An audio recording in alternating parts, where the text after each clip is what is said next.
სახელმწიფოსთან.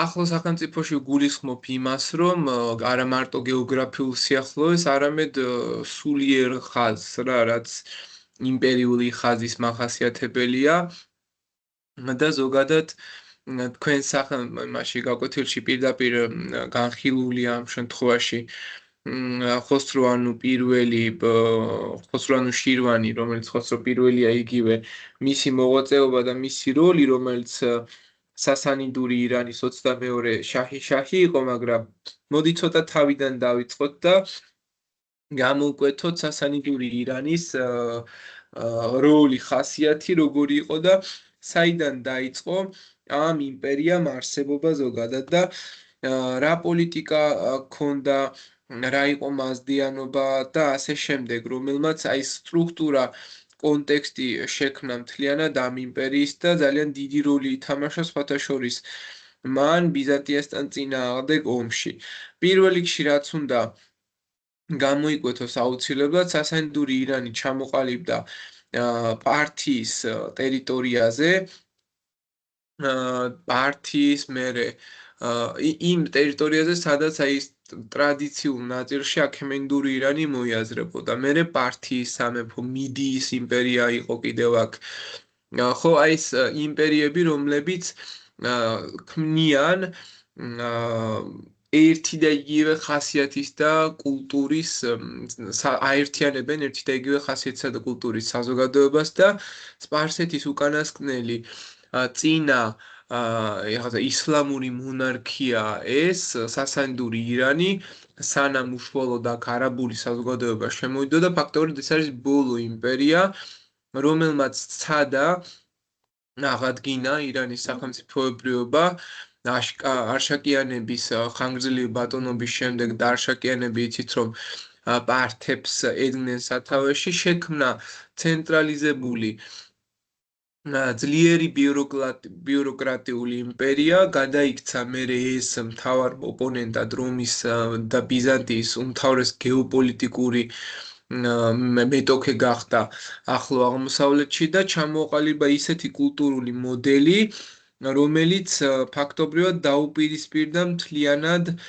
აი ამ ძლევამოსილ იმპერიას, რომელმაც პრეტენზიები განაცხადა თქვენთვის კარგად ცნობილ ლაზიკაზე, მათ შორის და აქ დიდი ომიც გადაიხადა, ასევე სომხეთის მიდამოებში არსებულ ტერიტორიაზე, ასევე სირია-პალესტინაზე და სასანიდური ირანი ითვლება ფაქტობრივად ანტიკური აღმოსავლეთის ბოლო დიდ იმპერიად, რომელმაც ზეგავლენა მოახდინა ყველაზე ფაქტობრივად ქურთებზე, ავღანელებზე, ინდოეთის პირველ მუსლიმურ სამეფოზე, კავკასიაზე მოახდინა ზეგავლენა და არაბულ ისლამურ კულტურაზეც კი ზეგავლენა მოახდინა ამ იმპერიამ. ანუ რეალურად სასანიდური ირანი, რომელიც ყალიბდება არდაშիր პირველის მიერ და იგი ითვლება იმპერიის დამფუძნებლად, იგი იყო სასანის შვილი და ამიტომ დაერქვა სასანიდური.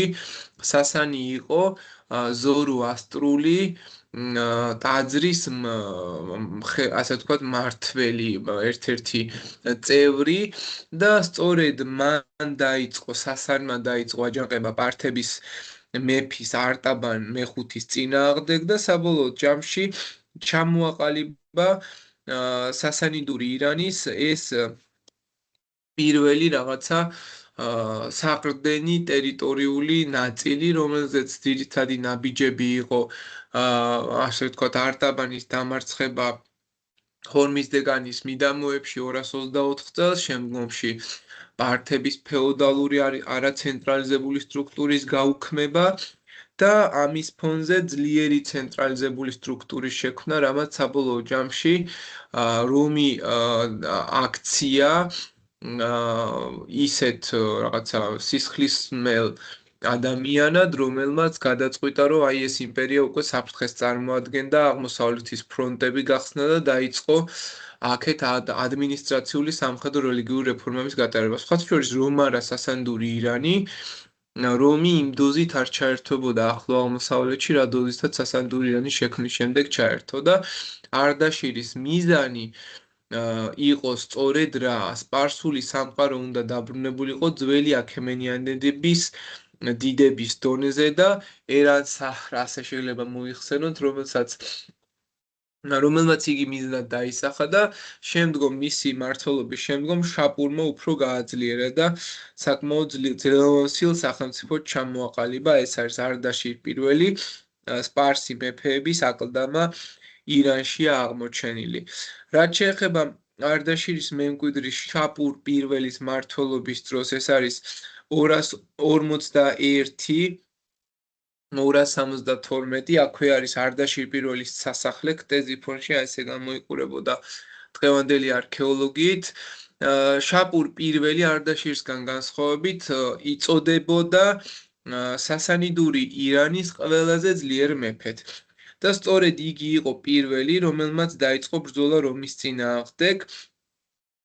მან ჩამოაყალიბა ხედვა როგორი უნდა ყოფილიყო ბიზანტიის წინააღმდეგ პოლიტიკა სასანდური ირანის და მან დაიწყო ბრძოლები რომის წინააღმდეგ და მისი მმართველობა პირველი დიდი დაპირისპირებით იწყება რომთან, რომელიც 254 წელს იწყება ფაქტობრივად და დაამარცხებს რომაელებს მესიქანში და იქვე გორდიან მესამე მაშინდელი რომის იმპერატორი გარდაიცვლება, მოკვდება და ეს იყო სასანიდური პროპაგანდის ყველაზე დიდი ტრიუმფი 260 წელს უკვე, როცა ისტორიაში ერთადერთი შემთხვევა დაფიქსირდა რომის ისტორიაში და რომის იმპერატორი ვალერიანე ტყვე დაიყვანეს ამ შემთხვევაში და აი ეს ხედვა შაპურის მმართველობას რადიკალურად დაახსასვავს და ოქროს ბეჭედს ასვავს. ეხლა დააკვირდით აქეთ სახმელეთოთა საზღვაო გზებს. სავაჭრო გზები, რომელიც პირდაპირ გადიოდა სასანდურ ირანის ტერიტორიაზე, სპარსეთზე და ეს საზღვაო გზებსაც ხო სპარსეთი აკონტროლებდა და აქეთ ეს ნაწილი ეგვიპტეს ძალიან ჭირდებოდა. იქ კიდევ სირია, პალესტინა და ეს მიდამოები, რაც გადიოდა ფაქტობრივად, ესეც ძალიან ჭირდებოდა და აი ამისთვის კონფლიქტი რომს უღირდა და შესაბამისად ეს იმპერია მისთვის იყო ერთ-ერთი აქილევსის ქუსლი ამ შემთხვევაში, რომელიც სულ სისხლს უშრობდა ახლო აღმოსავლეთში. შიდა მმართველობის ნაწილში, რაც შეიძლება ჩვენ შაპურს მივაწეროთ, უნდა გამოიკვეთოს, რომ მან საგადასახადო სისტემა გააუმჯობესა და გაასწორა, ქალაქები ააშენა, მაგალითად ისეთი ქალაქი, რომელიც არის გუდენშაპური, ეს არის ხუზესტანის პროვინცია და ეს გუდენშაპური და ბიშაპური გახადა თავარი საყრდენი ცენტრი და რისთვის გახადა ეს ცენტრი დასავლეთიდან დევნილი ინტელექტუალი ადამიანებისთვის, მოგეხსენებათ ბიზანტია დევნი და საზოგადოების გარკვეულ ჯგუფებს, განსაკუთრებით ეს მერე გააქტიურდა იუსტინიანეს მმართველობისას, როცა 529 წელს იუსტინიანემ ფილოსოფიური სკოლები დახურა და იქედან ყველა წარმართი ფილოსოფოსი ვინც კი იყო შემორჩენილი, გამოიდევნა და აქეთ აღმოსავლეთში შეაფარა თავი და ეს ყველაფერი გამოიყენა შაპურმა. ასევე ოფიციალურად გააფართოვა ზოროასტრული ინსტიტუცია შაპურის მმართველობის დროს და გაფართოვდა და მაზდიანობა, ანუ ზოროასტრიზმი გახდა ერთ-ერთი მთავარი რელიგია და მოდი ახლა წავიკითხოთ ნინო ისმენთ რა არის მაზდიანობა, ანუ ზოროასტრიზმი უფრო კონკრეტულად და დეტალიზაციასაც რომ მივაქციოთ ყურადღება.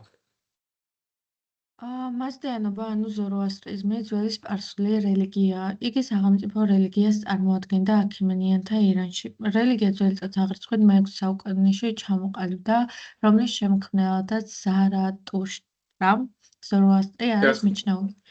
მაზდიანობის არსი მოძღვრება გადმოცემულია წიგნში, რომელსაც ზენდ ავესტა სიცოცხლის წიგნი ეწოდება. ზოროასტრიზმის მოძღვრებაში ერთმანეთს უპირისპირდება სიკეთე და ბოროტება, შავი და თეთრი სინათლე და სიბნელე. მაზდიანობის უმაღლესი ღვთაება არის აჰურა მაზდა, რომელიც სინათლისა და სიკეთის საწყისია. მას უპირისპირდება ღვთაება არიმანი, სიბნელის სული, რომელსაც სურს ყველაფერი გაანადგუროს.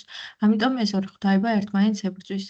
მადიანობის როგორც რელიგიის არსი სინათლისა და სიკეთის განდიდებაა. სწორედ ამიტომ მას ცეცხლთაყვანის მცველობასაც უწოდებენ, რადგან ცეცხლი აჰურ-მაზდას კეთილ და ნათელ ბუნებას განასახიერებს. დიახ. აჰურა მაზდას კეთილი და ნათელი ბუნება, ეს არის ანუ სიკეთის და სიბნელე მარტივად რო აღიქვათ, ან ცეცხლი სინათლეა, რომელიც ებრძვის სიბნელეს ამ შემთხვევაში და ძალიან საინტერესო რელიგიაა სხვათა შორის. და აი თუ დეტალებს წავიკითხოთ, აი კანონებით და ყოველდღიურობაც აი ამ მაზდიანობის მიმზიდველი იყო და აი ახლა ცეცხლი წარმოიდგინეთ, ცეცხლი რო გაქვს მთავარ სიმბოლოდ რა. ცეცხლთაყვანისმცემლობა გამოდის პრაქტიკაში, მაგრამ ცეცხლი არის ბევრი რაღაცის გარანტი და მისი დიდება შეიძლება ითქვას, რომ აი იმაშიც ავატარი ანგირო არის დაახლოებით თუ გინახავთ, იქაც არის ცეცხლი.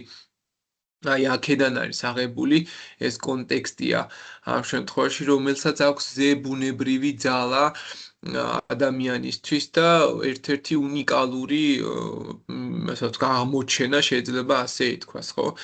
კარგით.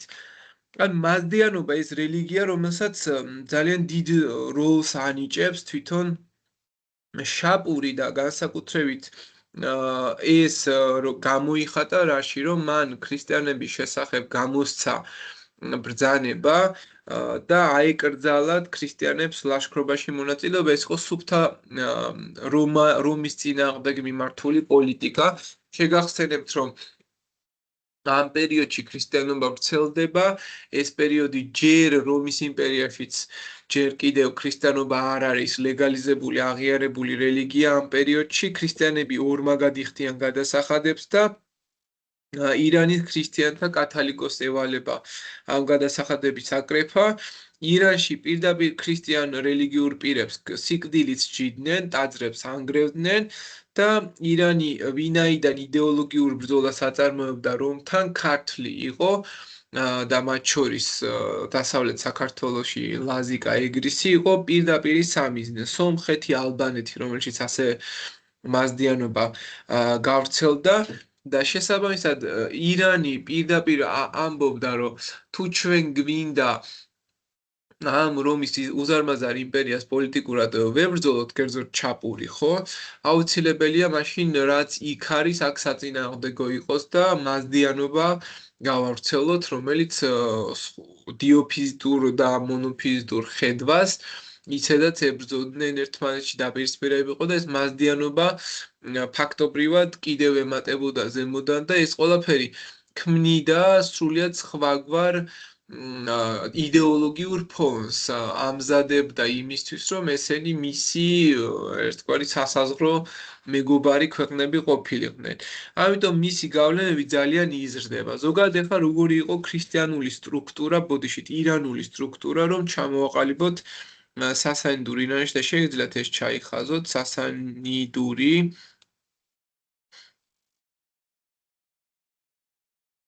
ირანი და მისი სტრუქტურა ძირითადად გამოკვეთილი იყო ძალიან მარტივად ამ შემთხვევაში, რომ სათავეში ისევე როგორც ყველა დანარჩენ სახელმწიფოს აქვს ხოლმე ედგა მეფე და მეფე განაგებდა სახელმწიფოს, რომელიც იწოდებოდა ამ შემთხვევაში შაჰინშაჰად, შაჰინშაჰ ან შაჰანშაჰ.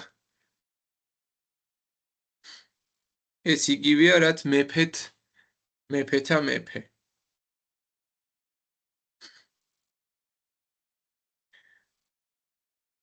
ეს მეფეთა მეფე თავის მხრივ იყო მთავარი ფიგურა და მას ჰქონდა სამი კანონიკური ძალა. პირველი ძალა, რაც შეგვიძლია ჩვენ გამოვკვეთოთ ამ ნაწილში, ეს არის იგი იყო ზეკანონიკური ადამიანი,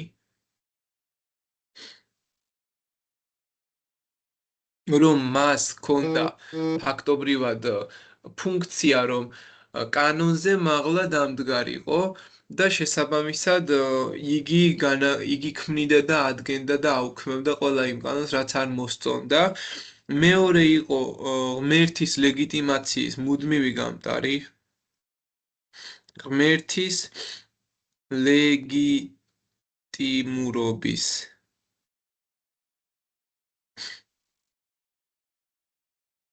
გამადასტურებელი,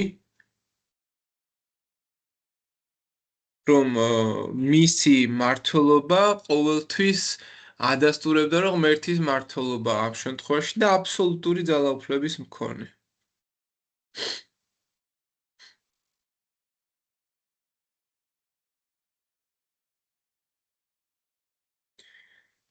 და ეს აბსოლუტური ძალაუფლების მქონე ადამიანი, რომელიც ერთდროულად ზეკანონიკურიც იყო, ფაქტობრივად მას უფუნქციოდ კი არა და უალტერნატივო ადამიანად აქცევდა სისტემაში. ეხლა როგორი ყოფოდა სტრუქტურა თვითონ როგორი იყო ამ შემთხვევაში მოწყობილი და როგორი მართვით იყო ამ შემთხვევაში პირველი მინისტრი, რომელიც სასანდურ ირანს ჰყავდა და ვეზირის, ანუ ვუზურგის თანამდებობა ეკავა, ეს იყო ვუზურგ ფრამადარი, რომელიც ითავსებდა პირველი მინისტრის თანამდებობას. ასევე ამ სტრუქტურაში მეორე მნიშვნელოვანი საფინანსო სისტემა, რომელიც ასევე ებარა, იყო ადამიანი, რომელსაც ერქვა თიას ფატი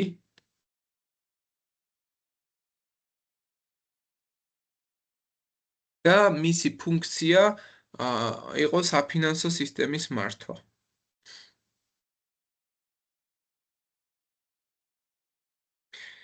კიდევ რაც უნდა გამოიკვეთოს არის დისპატები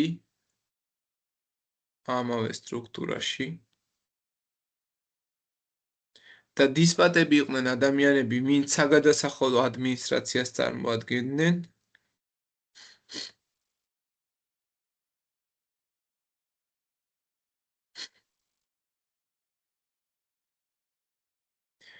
და ასევე უნდა დავამატოთ კიდევ თქვენთვის კარგად ცნობილი აი ეს იცით ამ შემთხვევაში ყველაზე მეტად ესენი არიან მარზბანები, ხო?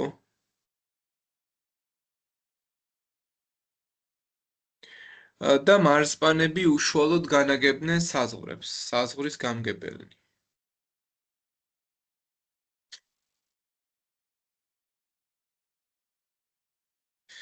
ანუ რეალურად საზღვრის გამგებელნიც არ იყვნენ მხოლოდ რაღაცა ავტონომიური სამხედრო სივრცე ჰქონდათ შექმნილი, განსაკუთრებით კავკასიაში ეს ძალიან ისეთი მნიშვნელოვანი ფუნქციით და როლით სარგებლობდნენ, ასე რომ მარზბანებს შეიძლება ითქვას, რომ ჰქონდათ საკმაოდ ესეთი, რა ქვია, მნიშვნელოვანი როლი ფიგურალურადაც გამოსხაკვეთი პირები იყვნენ. ხო, და რაც შეეხება ახლა სოციალურ იერარქიას, 4 ფენა იყო ძირითადად, რომლებიც იყვნენ მღვდლები, ანუ ქურუმები, მღვდლები და ამათ ფუნქციურად სასულიერო მიმართულებით რელიგიის გავრცელება, ქადაგება ევალებოდათ და მათი მთავარი სახელი იყო ჟირანი სხვაგვარად. მეორე იყო ასევე არტეშტარანი, იგივე მეომრები, მეორე ფენა. და ეს ჯგუფები, ანუ არისტოკრატია შეგვიძლია ასე მოვიაზროთ, რომელიც მივაწერე აქ.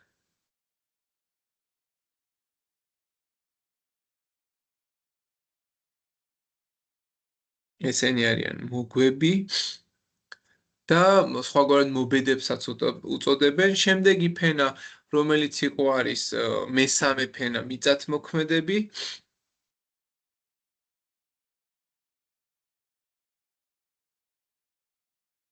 და მეოთხე ფენა არის ხელოსნები და ვაჭრები.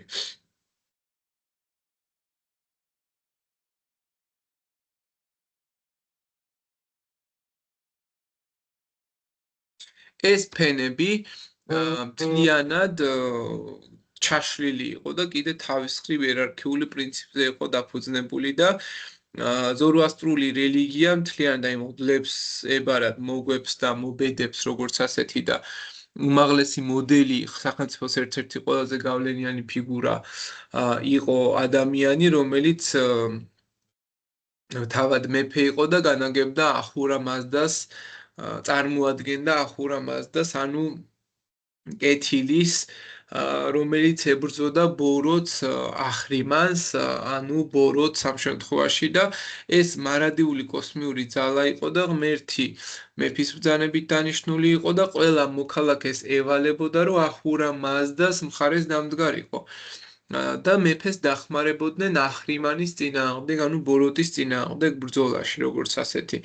და აი ამ პროცესში, რომ ერესის დევნა მიზანშეწონილი იყო და მკაცრად დევნიდნენ, მაგალითად, სასანიდელები მონოფიზიტებს, ესა და დიოფიზიტებს, ზოგადად ქრისტიანებს, ასევე მანიქეველებს, რომელიც ამ პერიოდში იყო გავრცელებული და ბუდისტურ მათ შორის ჯგუფებს და იუდეველებს პერიოდულად ეს ბუნებრივი პროცესი იყო ყველა ვინც ახურა მაზდას მხარეს არიდგა ის იყო ახრიმანის მხარეს ანუ ქრისტიანულ ნაწილში ეს ასე იყო აღქმული და რაც შეეხება ახლა უკვე შემდგომ ბოლო მმართველს რომელიც ჩვენ უნდა გამოვკვეთოთ და გავიაროთ ეს არის ხოსრო პირველი ანუ შირვანი რომლის რეფორმებმაც შეცვალა სრულიად ახალი სახე დაამკვიდრა სასანდურ ირანში და ოქროს ხანის მმართველობის პერიოდად ითვლება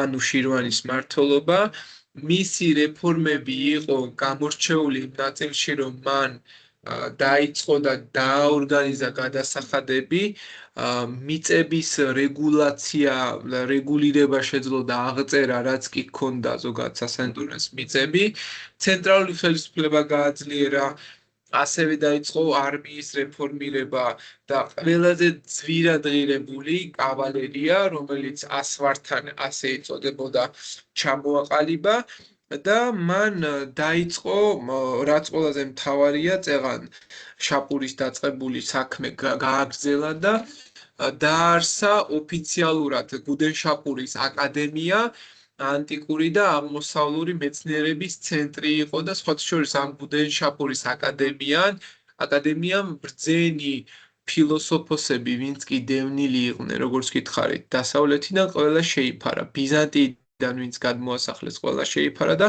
აქ ვითარდებოდა ასტრონომია მედიცინა მათემატიკა ლოგიკა მუსიკა და ყველაფერი რაც კი შეიძლება ითქვას რომ უნდა განევითარებინა ბიზანტიას და ქრისტიანობის სახით ფაქტობრივად ეს მოკლა და ამის მთავარ ფარად ქრისტიანობა გამოიყენა რომ ესენი ქრისტიანობასთან არ არაფერ შუაში არ არის ესენი ხო წარმართები იყვნენ რეალურად ფილოსოფოსები და მათ იესო არ სწამდათ ამ შემთხვევაში ამიტომ აი ამ მიზნით სხვა შორის შუა საუკუნეებმა რო არსებობა განვითარება შეწყვიტა და მხოლოდ მკვდარ ეპოქად გამოცხადა, რომელმაც ვერც კულტურა, ვერც ხელოვნება, ვერაფერი ვერ განავითარა, სანამ რენესანსი არ მოვიდა და არ დადგა, ამისი ბრალია, როგორც ასეთი.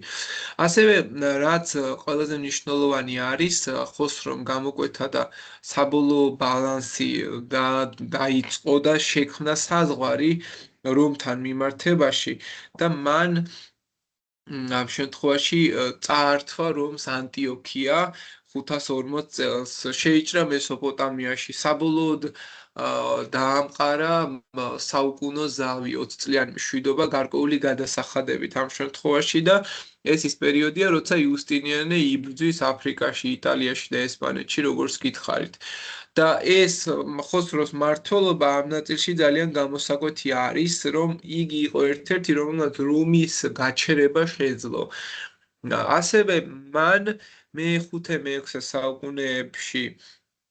საუკუნეების შუა აზიასა და ავღანეთში გაერთიანებული ტომები, თეთრი ჰუნები, ხიონიტები მათ ებრძოდათ და ეფტალიტებთან ბრძოლას ძალიან დიდ დროს უთმობდა და მათ წაართვა ერთ-ერთი ყველაზე მნიშვნელოვანი აუღებელი ნაწილი იემენი, რომელიც მათი ერთ-ერთი საყრდენი პუნქტი იყო. ანუ შეიძლება ითქვას, რომ ბიზანტიასთან თუ საწყის ეტაპზე მეგობრულ ურთიერთობაში იყო და განსაკუთრებით ეს მეფე მავრიკის დროს გამოიკვეთა, როცა სომხეთში ირანს დაეხმარა სასანდური ირანს დაეხმარა ძალაუფლების აღდგენა, შემდგომ ისტორიაში უმსხვილესი ომები დაიწყო და 502 წელს, როცა უკვე მავრიკის შემდეგ ფოკა მოვიდა, ამ დროს უკვე ამ შემთხვევაში ბიზანტია იუსტინიანეს შემდგომ პერიოდს ყვები, ამ შემთხვევაში ბიზანტია დასუსტებულია, ბიზანტიის ტახტზე 602 წელს ფოკას აჯანყების შედეგად უზურპატორი მოვიდა სათავეში. ხოსრო მეორემ გამოაცხადა, რომ იწყება დიდი ომი და დაიწყო ეს დაპყრობები. 611 წელს სირია დაიმორჩილა, მერე 614 წელს იერუსალიმის სამეფო აიღო, ჯვრის ის ნატიფი ნაწილი, რაც ქრისტიანების მთავარი სიწმინდე იყო, ის წაიღო იერუსალიმიდან. 616 წელს ეგვიპტე დაიკავა და ფაქტობრივად, რაც უნდა გამოიკვეთოს, 619-620 წლების პერიოდში მთელი მცირე აზიის მოპოვება შეძლო და იმპერია იდგა, შეიძლება ითქვას, ისევ ბიზანტიის კარიბჭესთან, რაშიც იგულისხმება ის, რომ ხოსრო თითქმის მიადგაო ბიზანტიურ კონსტანტინოპოლის კარიბჭეს და დააკვირდით, ჯერ 600 წლისთვის რა მდგომარეობაში იყო იუსტინიანეს გარდაცვალებიდან დაახლოებით 40 წელიწადში და მერე უკვე რა მდგომარეობა იქნებოდა კიდევ ეს დიდი დაპყრობები რო დაიწყო და ფაქტობრივად აი ეს ნაწილი აი ეს თლიანად ჩამოცილდა და მათ შორის ეს ლაზიკის ომის ფარგლებში, რასაც დიდი ომიანობა ეგრისში ქვია, ეგ დარჩა მხოლოდ და ეს ნაწილი მთლიანად დათმო, როგორც ასეთი. ანუ რამოდენიმე ომად რომ გამოყოთ მე-6 საუკუნის ომები, ეს ცხრილი მოინიშნეთ და დასკრინეთ, ან ამოწერეთ. პირველი ომი არის 502-506 წლის ომები. აქ ანასტასიოსი ჯერ კავად პირველს ებრძვის და ბიზანტიამ ირანთან წამგებიანი ზავი გააფორმა. შემდგომ არის 527-32 წლის ომი, გაფორმდა დროებითი ზავი, ანუ საუკუნო ზავი, დარასწავი. აქ უკვე იუსტინიანეს მმართველობა.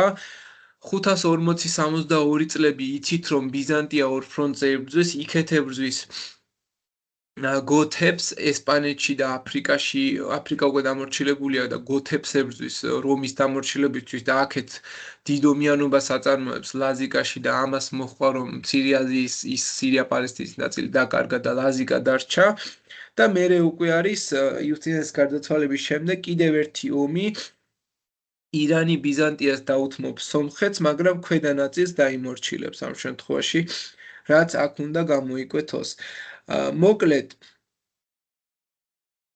ბოლო ნაწილში რუკას რომ შევხედოთ, როგორ გამოიყურებოდა აი ეს იმპერიული დავები 591 წლისთვის. დააკვირდით 591 წლისთვის როგორ არის გაყოფილი ტერიტორია. აი ეს შავი წყვეტილი ზოლი არის 387 წელი და 591 წლისთვის უკვე ბიზანტიამ შეძლო და ნახეთ რა ტერიტორიები წაართვა. აი ესე. ანუ რეალურად 591 წლისთვის ჩვენ ვიმყოფებით, ქართლამდე რასაკვირველია, ოღონდ ქართლი ეკუთვნის ირანს და მთლიანი დასავლეთი ეკუთვნის უშუალოდ ბიზანტიას. აქ უკვე იუსტინიანე აღარ არის ცოცხალი, გარდაცვლილია და დიდი ომიანობა ეგრისში მორჩენილი. ანუ ლაზიკა დასავლეთ საქართველოს დარჩა ბიზანტიას და ეს იყო მიზეზი, რატომაც მერე ქართლიდან დასავლეთში გარბის მოსახლეობა და გაერთიანების პროცესს ნელ-ნელა საფუძველი და ისე ეყრება როგორც ასეთი. მათ შორის ნახეთ სომხეთი, არმენია, ნახევარი დაუბრუნდა, ანუ ვანის ტბის ნახევარი ნაწილი გადავიდა უშუალოდ ბიზანტიის მხარეს. ასევე მინდა რომ აი ეს 2-3 ზავი ჩაიწეროთ და კარგად დაიმახსოვროთ, ეს არის 3 ნიზიბინის ზავი და მისი შედეგები. მოდი წავიკითხოთ პირველი. გისმენთ მარიამ?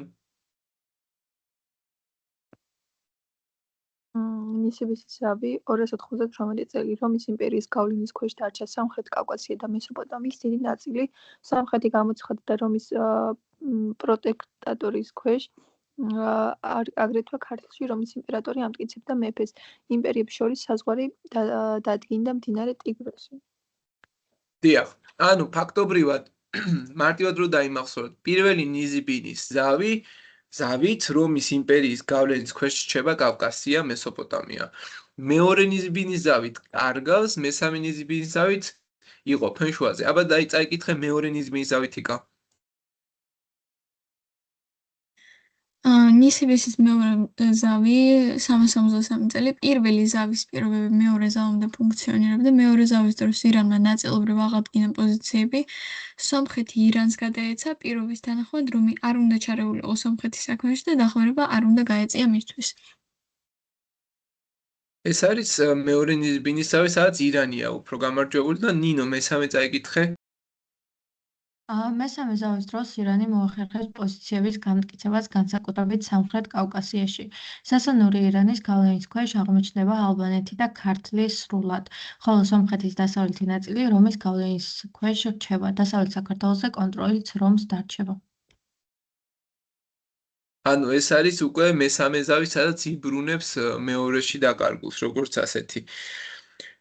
კარგით, ახლა აქ რაც დაგვრჩა წყაროები ძალიან ბევრია და ესენი თქვენ ისედაც ატვირთული გაქვთ და წაიკითხეთ ეს წყაროები. ამ შემთხვევაში ორდალია ეს საინტერესო კი არის და ესეც წაიკითხეთ. აი ამას მიაქციეთ ყურადღება, ორდალია რა არის სასამართლო დავების გადაწყვეტის საშუალება. აი აქ მინდა გავამახვილო ყურადღება, რომ თქვენს წიგნში, ძველ წიგნებში 26 პროვინციაა და აქ არის 18 ოლქი. ოლქი რაც გამოკვეთილია, იქ პროვინცია და ოლქი პრინციპში გვავს და შაჰრ დარებად, ანუ მეფე შაჰანშაჰის იდეაა გამოკვეთილი აქ, მეფეები, ხორასანი, ეს თანამედროვე სომხეთაზე 4 ძირითადი ოლქია და ხოსროს ჩატარებულ რეფორმებამდე ირანის ტერიტორია 18 ოლქისგან შედგებოდა და შემდგომ უკვე ხოსროს რეფორმები რაც გატარდა 4 ძირითად ოლქში გააერთიანა ეს ყველა ტერიტორია. კარგით, ამ ნაწილიდან რამე კითხვები ხომ არ გაქვთ? არ მას. აი დააკვირდით, სასანიანთა სასახლის ფასადი ქტეზიფონში, ესე გამოიყურება ძალიან ლამაზია სხვათა შორის და იმედია როდისმე მოხვდები, მინდა წავიდე მანდაც.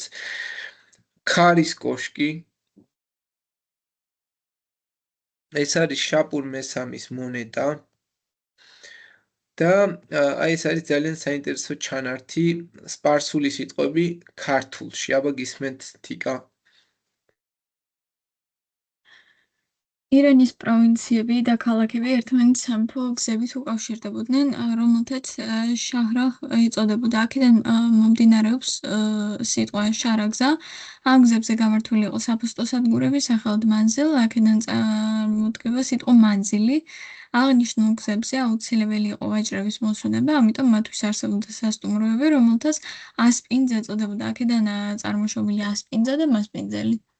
დიახ. ასპინძა და მასპინძელი. კარგით, ესენი გავიარეთ და აი ახლა დააკვირდით ეს კონტურული რუკა სასანდური ირანის შემოსვლასად არის ქართლში ფაქტობრივად და იქეთ ლაზიკას უკვე ბიზანტია ფლობს. მოკლე მიმოხილვას გავაკეთებ ლაზიკის ომის ფარგლებში, ოღონდ საქართველოს კონტექსტი რო გამოკვეთოთ, როგორი სიტუაცია არის მაშინდელ საქართველოში მე-6 საუკუნეში. სომხეთში მეფობა გაუქმებულია, მერე ალბანეთშიც გაუქმეს მეფობა და ქართლშიც იგივეს აპირებენ. ქართლის მეფე მე-6 საუკუნის დამდეგს, ანუ ვახტანგ პირველი გორგასლის ძე პირველი ცოლისგან ვინც ყავდა დაჩი იყო. შემდგომ ჩვენ ქართლში მეფობა გაუქმებული გვაქვს და ამ შემთხვევაში ქართლის სავარაუდო მმართველად გვევლინება ბაკურ მეოთხე და არაზუსტი წლები გვაქვს მასწეც წარმოდგენილი. ირანელი მოხელე მარზპანი მართავს ამ დროს ქართლს. და ქართლის იბერიის მეფე მე-6 საუკუნეში მოხსენებული ყავს პროკოპი კესარიას, ბიზანტიელ ისტორიკოსს. ქართულ ისტორიულ წყაროებში არ იხსენება სხვათა შორის ქართლის მეფე არაფერში არსად არ წერია. 523 წელს გურგენი მეთაურობდა ქართლის აჯანყებას ირანის წინააღმდეგ და დამარცხდა და გაიქცა მერე ისე პროკოპი კესარიელის ცნობით ქართლიდან და ამ დროს უკვე 520-იან წლებში გააუქმეს მეფობა, როგორც ასეთი.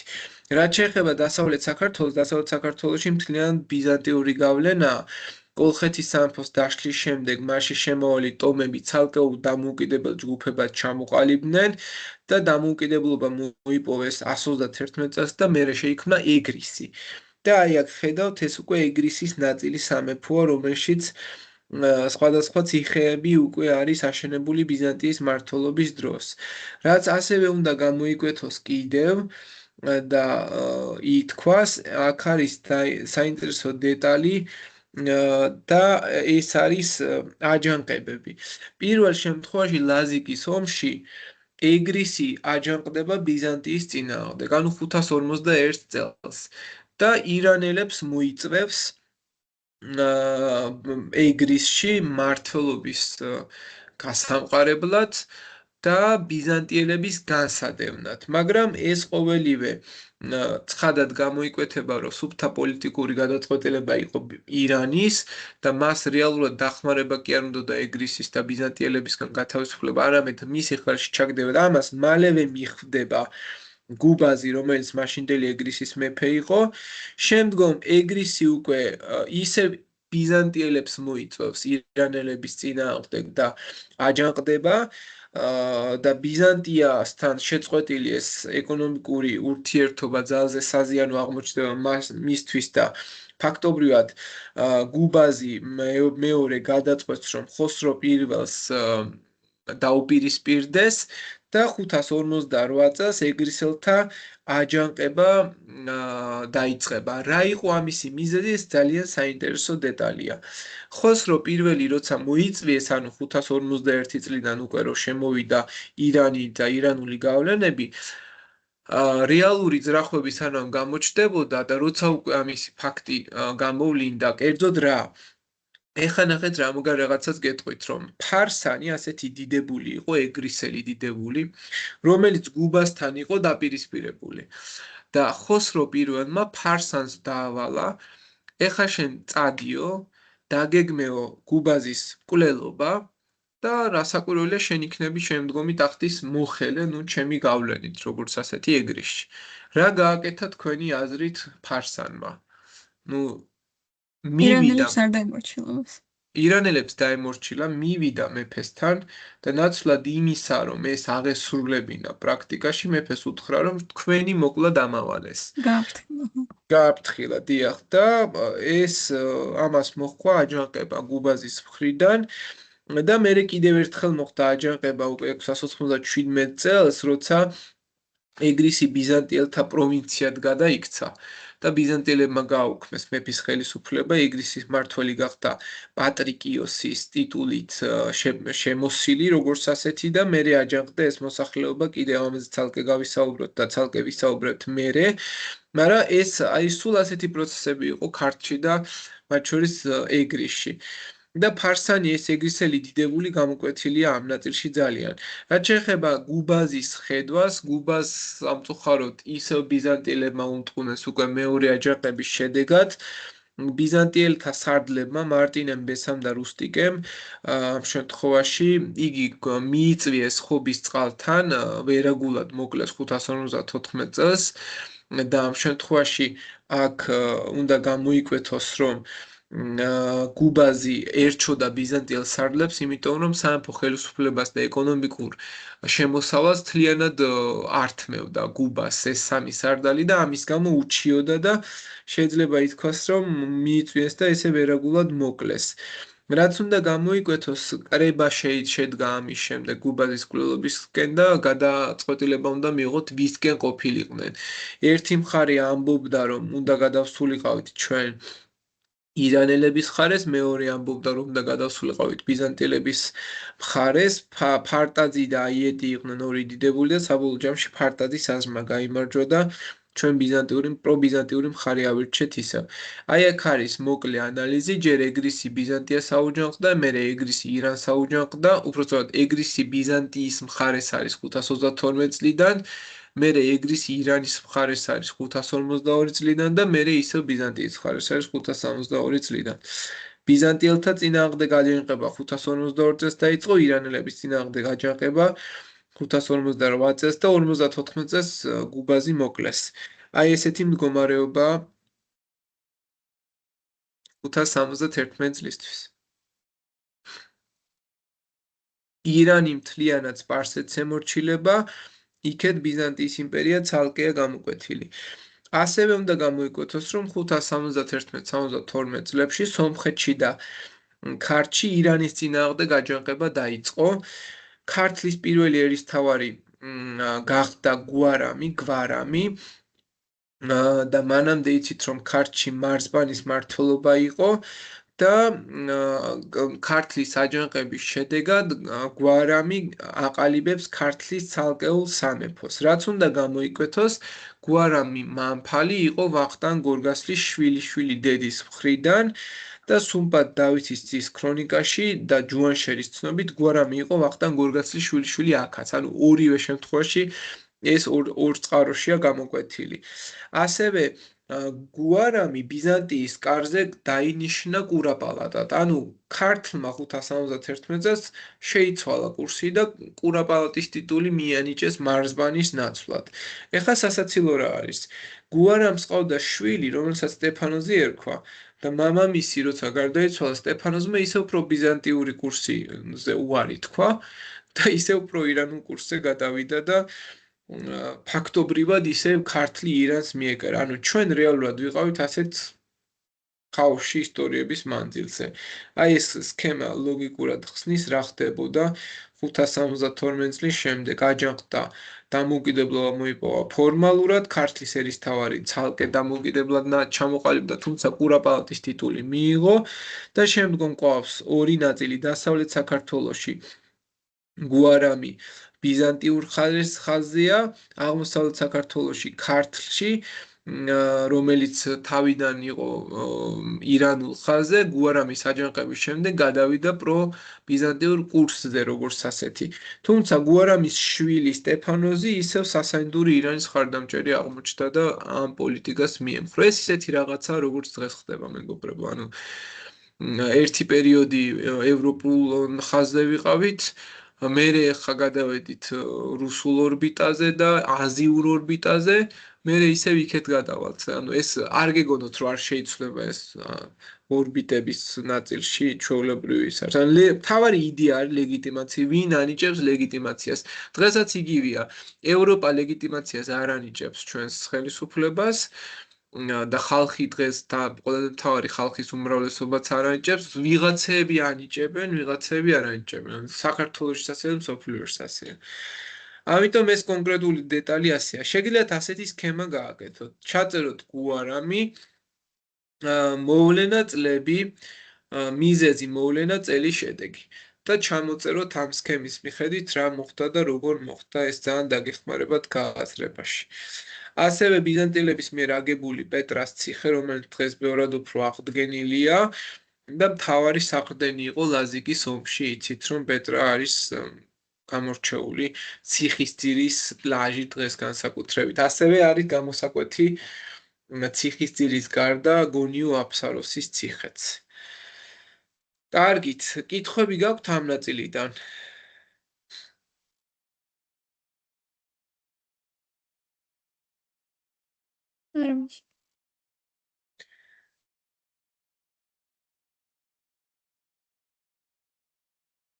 ხო, აი ეს წყაროები ესენი უნდა აგიტვირთოთ ცალკე საქართველოს ისტორიიდან, ხედა.